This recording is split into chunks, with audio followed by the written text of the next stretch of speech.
Ọmọọba Ìyábọ̀dé Orébọ̀wálé Odúlàtẹ̀,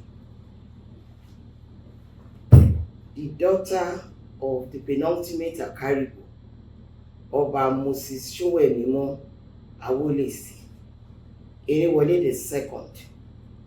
Bàbá mo kí yín o, bàbá wa aláyélúwà Ọba Adéwálé Babátúndé Àjàyí Àkàrìbò ti gbogbo ilẹ̀ Rẹ́mọ.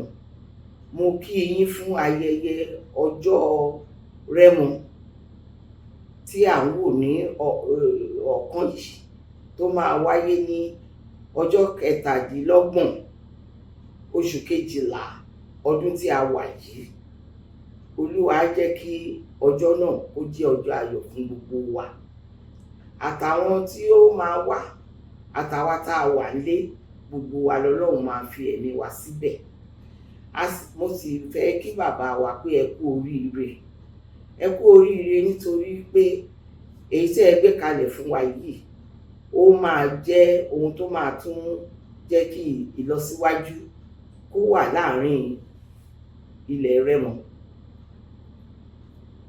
A tún rí wípé èyí tí ẹ gbé kalẹ̀ fún wa pé ká máa ṣe lọ́dọọdún yìí ó máa jẹ́ kí ohun wa jẹ́ ọ̀kan ní Rẹ́mọ. Kò sí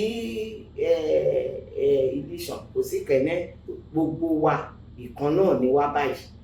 Mo sì gbàdúrà pé gbogbo àwọn ọba yòókù yín tẹ́jọ́ gbìmọ̀pọ̀ láti ṣe kinní yìí, Olúwa á dá yín sí fún wa. A máa rí yín bá, gbogbo bẹ́ẹ̀ bá ṣe ń tò ló máa dún fún yín.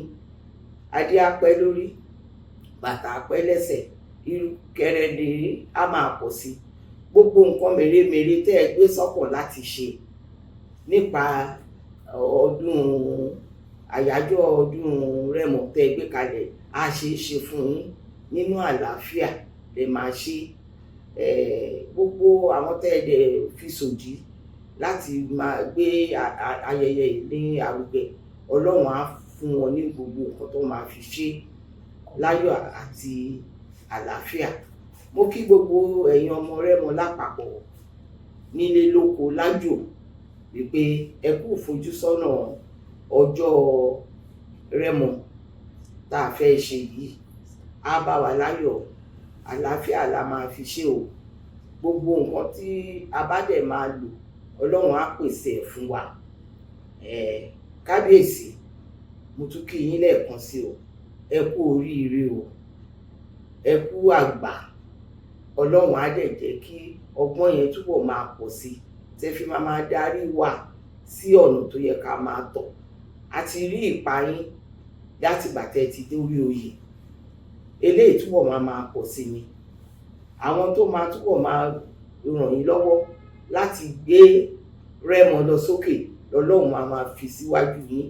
Àwọn náà máa bá yín, àwọn náà máa jẹ́ ẹ tó máa dámọ̀ràn pẹ̀lú yín, tó dẹ̀ máa ràn yín lọ́wọ́.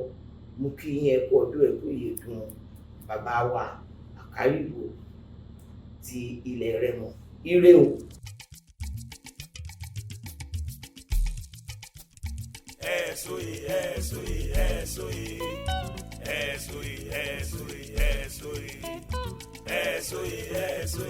Eso.